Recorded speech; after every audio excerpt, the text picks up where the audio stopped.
bienvenue dans cette nouvelle vidéo qui sera la vidéo des sorties livresques du mois de juillet.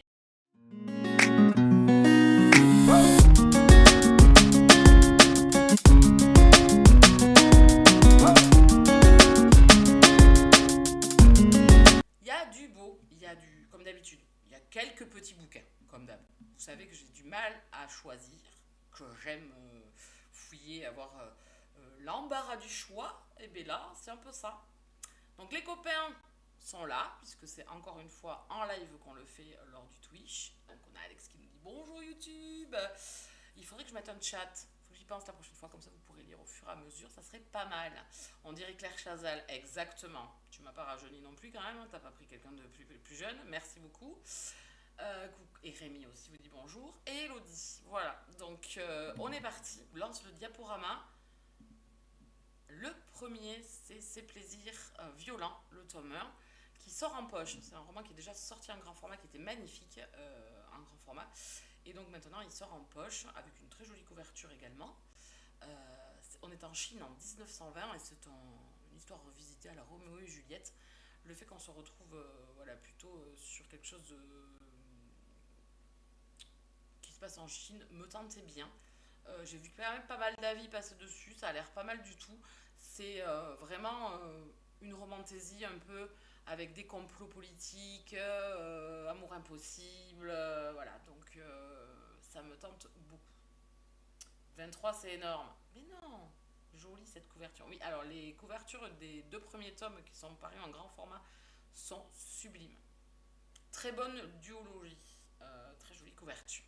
Voilà, donc ça c'est le premier que j'ai noté. Comme d'habitude, vous aurez en barre d'infos les titres avec le lien, c'est mon lien affilié sur Amazon, si vous avez envie d'aller lire les résumés au complet. Là, je n'ai pris, comme d'habitude, que quelques infos sur ces lectures-là, pour pas trop me spoiler, parce que j'aime bien regarder du suce-pain. Voilà. Le deuxième, on est sur L'Ange de la Nuit, le tome 1, La Voix des Ombres de Brent Weeks, donc c'est un écrivain de fantasy. Il sort en poche également. Il est déjà sorti aux éditions Bragelonne avec une autre couverture totalement. Et donc là, c'est un écrivain qui écrit un petit peu comme Gmail, comme Lynch et comme Robin Hobb. Donc on en parlait il n'y a pas longtemps en plus sur le Twitch et sur le chat. Donc c'est pour ça que je l'ai noté. Donc un assassin. On est avec un homme qui est un assassin. Il fait des contrats. Et en fait... il y a une guilde et il y a le petit rat de la guilde, en fait, je pense qu'il veut sauver sa life. Et ils vont s'associer, c'est une trilogie. Donc il y aura une quête, je suppose, des complots, etc. Donc moi j'aime beaucoup. Puis le fait que voilà, ça soit un peu d'aventure en fantasy, ça me tentait bien. C'est toi l'ange de la nuit. Je ne sais pas, c'est mon autobiographie. Donc ça me tentait bien le fait, et puis que ça soit en poche. La couverture est très sympa. Donc voilà, c'est tout ce que j'en sais. Et bon, c'est un auteur qui a déjà fait paraître pas mal de bouquins aussi. Donc écoutez, moi j'ai noté. Si vous voulez aller en résumé, comme je vous ai dit. Alors ici, on est avec Marjorie Burbeau et Captive de l'Empiris. De l'Empris, pardon. Putain, mais ça va pas mieux. Captive de l'Empris de Marjorie Burbeau. Donc ici, c'est chez Addictacy, donc c'est chez Addictive, hein, dans leur collection Romantaisie. Marjorie Bourbeau, je l'ai déjà lu. Je l'ai lu en romance historique et surtout, je l'ai lu en urban fantasy, avec un univers de vampires, de sirènes. Voilà, on est à New York. Avec une guerre de clans entre les humains, les vampires, et voilà, et toutes ces créatures fantastiques. Et j'avais adoré. Elle avait une trilogie principale, hein, La Dernière Nymphe, ça s'appelait. Oui, il y avait des nymphes aussi. La Dernière Nymphe, c'est une trilogie que j'avais lue, qu'elle m'avait fait lire à l'époque où elle l'avait écrit. J'avais lu avant parution et j'avais vraiment adoré. Et ensuite, elle a écrit un spin-off avec une autre héroïne principale, avec une temporalité présent-passé, qui finalisait un petit peu, qui était rattachée un petit peu à la trilogie principale, mais pas trop, qui se détachait quand même pas mal, dans le sens où voilà, on avait une temporalité présent-passé alors qu'elle n'était pas dans l'autre trilogie, avec un personnage secondaire qu'on avait déjà rencontré dans la trilogie. C'était vraiment trop trop bien. Donc comment vous dire que là, elle repart un petit peu dans de la fantasy, du fantastique, moi je valide totalement. Donc c'est une romantasy avec des sorcières et des sirènes. On va être dans une guerre entre toutes ces créatures, plus des humains également. Donc une jeune fille va survivre et malheureusement elle va arriver à se faire kidnapper par un homme assez énigmatique. Et donc ce duo va devoir s'apprivoiser, je dirais, et dans cet univers un petit peu de guerre et de conflit. Donc j'ai trop hâte, c'est Marjorie, donc forcément j'ai envie de les lire. Marjorie a une très très belle plume, j'aime beaucoup et je trouve qu'en fantasy elle excelle. Je l'ai déjà lu aussi en romance contemporaine puisqu'elle a écrit aussi chez Addictive. Alors ça a changé de titre. Campus Teacher, je crois que c'est le nouveau titre ça. Et l'ancien titre c'était Teacher, je sais plus quoi. Je l'avais bien aimé. Donc écoutez, je la préfère en fantasy, hein, parce que bon, je préfère quand même que la romance contemporaine MF. Mais je vous la conseille. Vraiment, la dernière nymphe, tout ça, c'était aux éditions Rebelles. Et franchement, super. Donc j'ai hâte de découvrir son nouveau roman. J'aime pas la fantasy, tiens donc ça m'étonne. Il m'intéresse celui-là. Ouais, non, franchement, il va être pas mal. Moi, je vous conseille Marjorie. En plus, elle est adorable. Si vous avez l'occasion de la rencontrer en salon, n'hésitez pas. C'est une beauté et en plus, elle est adorable. Vous pouvez avoir qu'un crush sur la personne en elle-même. Elle est vraiment toute mimi. Ensuite, comme un battement de cœur de Mélanie Henson, ici, on est avec un père de famille, donc d'un certain âge, puisque son fils est militaire. Donc il y a quand même. Le papa, il doit quand même au moins avoir la quarantaine, quoi, passé. Donc son fils ne revient pas du front, malheureusement. Et un ami de ce garçon va rendre visite au père. Donc voilà, c'est du contemporain, c'est du MM.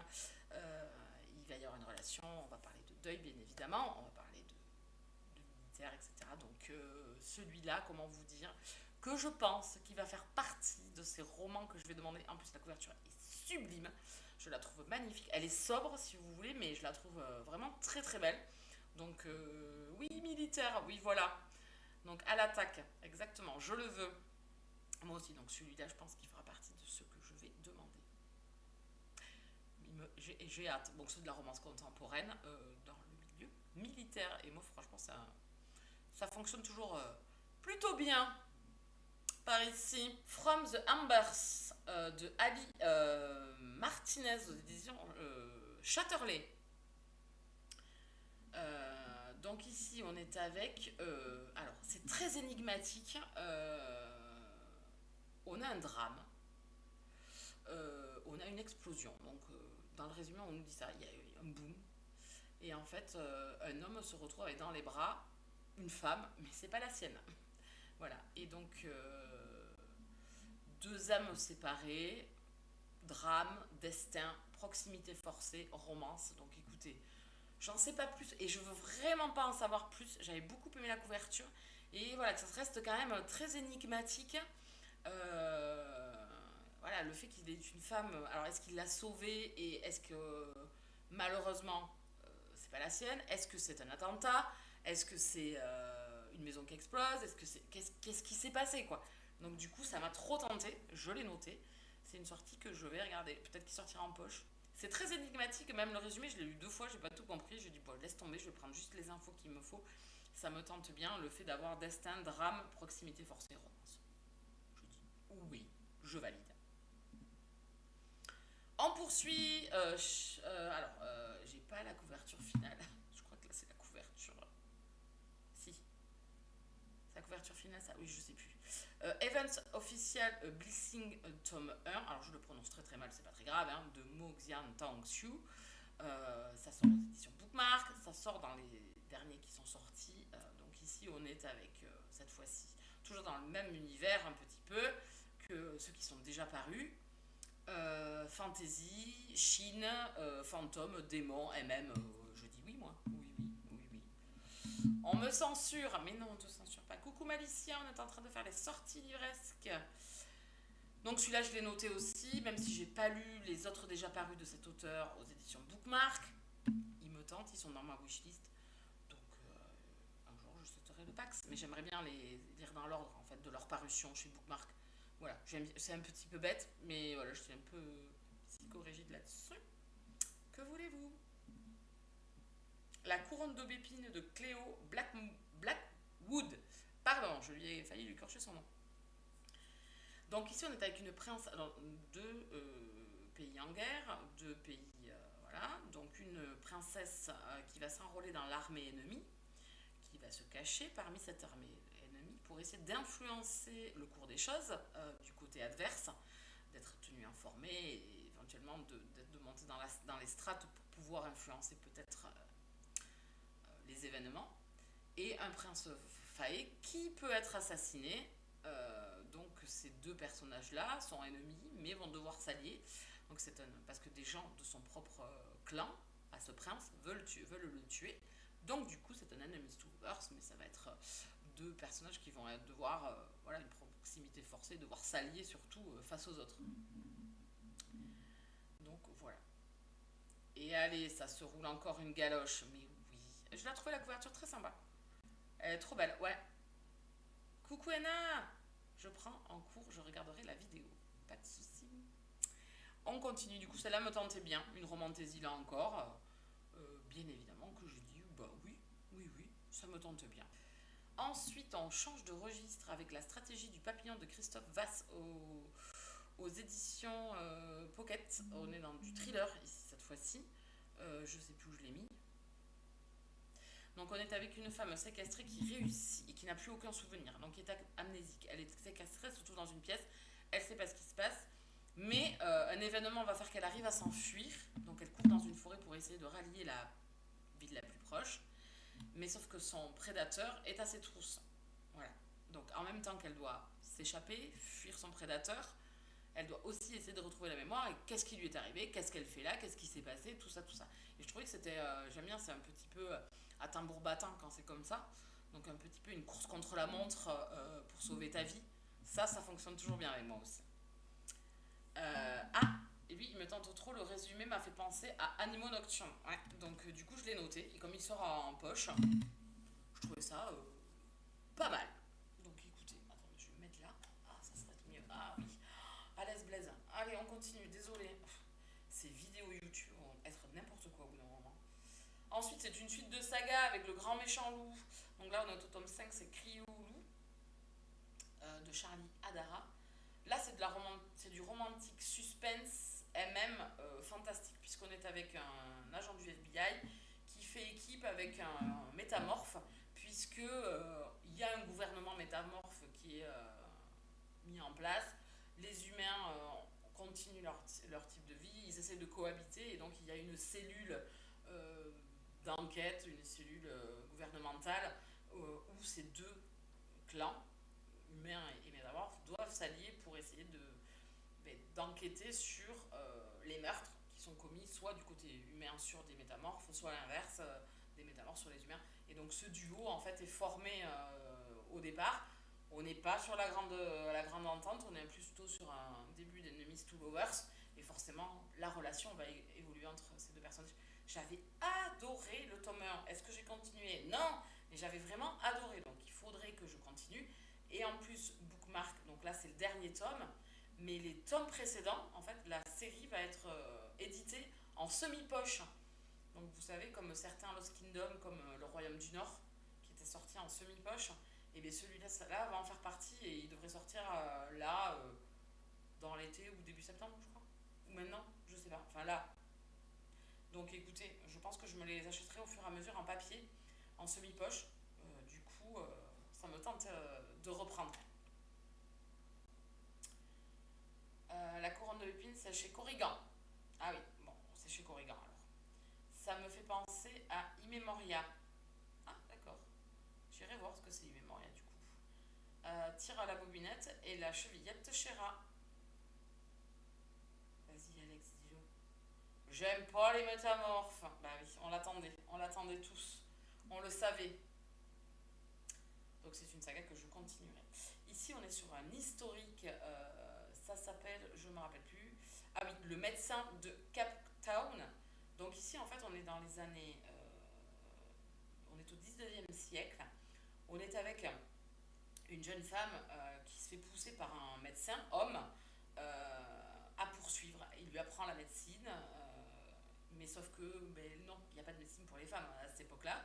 Donc en fait, il la pousse à se déguiser en homme. Et alors, ça serait tiré d'une histoire vraie. Donc, elle se déguise en homme, elle devient un homme aux yeux de tous pour être médecin. Et en fait, c'est l'histoire. Alors, elle a été reprise plusieurs fois cette histoire. Certains disent que c'est la première personne trans, sauf que lui, il aborde le sujet en disant que non, elle voulait un métier d'homme où ça lui était interdit et elle avait gardé quand même une particularité de rester femme derrière en fait. Donc voilà, je vais vous voir comment il a abordé ça, pourquoi il prend ce parti-là. Euh, Parce qu'effectivement, ça aurait pu être la première personne trans, mais en fait, c'est pas elle qui décide là. Donc c'est pour ça que je me dis, voilà. C'est pour en fait devenir médecin. Donc ici, c'est les Dahlias bleus, le tome 2 de Charlie Cochet et Macy Blake. Donc ici, on est de nos jours. La monarchie existe toujours. C'est plutôt une monarchie de métamorphes. J'avais lu le tome 1, j'avais trouvé ça très sympa. Et donc il y a plusieurs types de métamorphes, bien évidemment. On peut avoir le métamorphe ours, lion, etc. etc. Donc il y a une royauté, il y a une société secrète, il y a des espions. Et en fait, on veut en découdre avec le roi, on veut l'éliminer, on veut abattre le prince également. Et donc du coup, on va avoir un petit peu en même temps la romance des personnages. Dans chaque histoire, c'est un couple différent. Et en même temps, cette histoire de monarchie, d'espionnage, d'espions. On continue avec les enquêtes de Milady. Donc ça, c'est le tome 2. Le tome 1 est déjà paru. C'est du Cozy Mystery. C'est du Cozy Mystery sous la monarchie, avec Milady qui enquête sur certains crimes, certaines enquêtes sur lesquelles elle va se lancer. Et j'ai trouvé ça sympa. Franchement, ça me tentait bien le tome 1. Déjà, je l'avais déjà noté. Il est dispo sur l'abonnement Lizzy. Donc, je pense peut-être me le faire en audio à l'occasion, le tome 1. Et donc, du coup, j'ai noté ce tome 2. Un petit Cozy Mystery sous la monarchie avec Milady. Je trouvais ça pas mal. On est dans liberté, aventure, amitié, mariage arrangé, survie. Donc on est en 1729, à 2 jours des côtes de Madagascar, lorsque le capitaine Duncan O'Hagan aborde le Libertad en pleine nuit. Il est loin de se douter qu'un petit cahier rempli de dessins, un violon dans sa boîte et une fille aux allures d'épouvantail vont bouleverser son existence et celle de son équipage. Cette fille, c'est Valérie. Voilà, je n'en dis pas plus. Voilà. Euh, Ça me tentait bien. Moi, les pirates et tout ça, un petit peu les trucs sur les mers et tout, les petites romances comme ça me tente bien. Nos splendeurs invisibles de Juliette Maratti, le nouveau Juliette. Ici, on est dans du MM, bien évidemment, vous voyez à la photo. C'est le nouveau Juliette. Je ne veux pas trop en dire. On est au lycée avec deux garçons et on va parler de dépression, etc. Donc, on a un garçon qui est plutôt du côté sombre et qui va rencontrer plutôt le côté lumineux. Voilà, voilà, faire simple. Ça me tente beaucoup. Voir si Juliette l'aborde peut-être plus sérieusement que ces comédies romantiques que j'ai lues. Que j'ai lu Far Away, j'avais du coup beaucoup aimé. Et donc voilà. Je me suis dit pourquoi pas, et la couverture est très très belle. Ça se passe sur une plage du Nord. C'est un élément crucial, effectivement. C'est à savoir. Alors ici, avec 7 de pique, le tome 3, Vengeance mortelle de Cordelia Kingsbridge. Donc là, c'est le troisième opus des aventures de cet enquêteur qui traque un tueur en série dans le premier opus et qui après va être lancé sur d'autres enquêtes et qui va faire un duo avec un chasseur de primes. Bon, gré mal gré, là aussi, ils s'entendent pas super bien et du coup, la relation en débute entre eux. Et voilà, il y a ce fond de tueur qui laisse des cartes sur ses victimes. Ça, c'est le tout premier opus. Et puis après, vous allez évoluer avec les personnages et dans cette brigade et dans ces enquêtes. Et ça nous avait laissé sur un final avec beaucoup de questions. Donc, à voir le tome 3. À voir le tome 3, ce que ça va donner. J'avoue que je suis assez tentée parce que j'avais adoré les deux premiers. Vous comprenez bien. Je veux continuer et je veux avoir mes réponses. Voilà, ça fait partie des romantiques suspense et même que j'ai adoré. Bien sûr que je veux continuer. Sous le soleil de Toscane, donc celui-là je peux vous le montrer puisqu'il est arrivé à la maison. Donc c'est celui-ci, c'est ça sort aux éditions Brouillon. Ça sort aux éditions Archipel, ça sort le 4 juillet. On est à deux temporalités, 1944 avec une jeune fille, Stella, qui travaille, enfin non qui travaille pas, qui est résistante en Toscane. Et on est en 2019 avec une jeune femme qui fuit son mari violent et qui va retracer justement de sa grand-mère anglaise. Voilà. Et c'est tout ce que j'en sais et c'est tout ce que je veux savoir. Voilà. Donc deux temporalités, Seconde Guerre mondiale, forcément que je suis à Bâle. Donc je vous en parlerai celui-ci dans l'été, mois d'août je pense. Voilà. Si je me remets à lire. The Problemo. Et ensuite, on est sur Souveraine Emprise d'Aurore Dumas, une dark romance gay envoûtante. Du fantastique dark romance. Donc Léonard pensait avoir tout prévu. Il évolue à la City de Londres, dans l'ombre de son charismatique patron Rex. Léonard va rencontrer Constantin, un jeune homme mystérieux et séduisant. Mais Constantin disparaît brutalement. Et donc je pense qu'il va se lancer sur les traces de Constantin. Et donc, voilà, j'en sais pas plus. Je n'ai pas lu le reste du résumé. Je ne veux pas savoir. Je me suis dit que ça pouvait être assez sympathique, un côté fantastique. On va partir voilà, en Roumanie. J'en sais pas plus et je veux pas en savoir plus. Mais là, c'est le dernier, je pense. On va revenir au début. Voilà. C'était pas 23, c'était 18. Vous avez toutes les sorties livresques du mois de juillet. J'ai été je trouve plus 18, c'est moins que d'habitude. Hein. Non, c'était pas 23, c'était 18. Voilà, pas mal de petites choses différentes qui me tentent bien. Je ne vais pas craquer, je vais rester sage. Déjà que j'arrive pas à lire, c'est pas la peine d'aller acheter des livres pour rien. Donc, j'essaye de lire à Taliba Jabbar, ou d'acheter à Taliba Jabbar, je sais pas comment dire. D'être une lectrice voilà, plus tempérée avec moi-même, bon gré mal gré. Donc voilà. Au mois de juillet, il y a beaucoup de choses qui me tentent quand même. Hein. Il y a moins de sorties en juillet. Oui, bah, on va après attaquer la rentrée littéraire, donc je pense que juillet-août, c'est toujours très calme. Enfin, moi, habituellement, c'est toujours calme. Donc voilà, un été, ouais, il y a moins de sorties, voilà, c'est ça, exactement. Donc écoutez, j'espère que la vidéo vous aura plu. N'hésitez pas à vous abonner sur la chaîne YouTube, à mettre un petit commentaire, un petit pouce, tout ça. Vous connaissez peut-être la chanson, n'hésitez pas à me retrouver sur les autres réseaux sociaux. En Twitch, venez peut-être participer avec nous. En attendant, je vous laisse là, je vous souhaite très très bonne lecture. Je vous dis à très bientôt. Bisous câlins.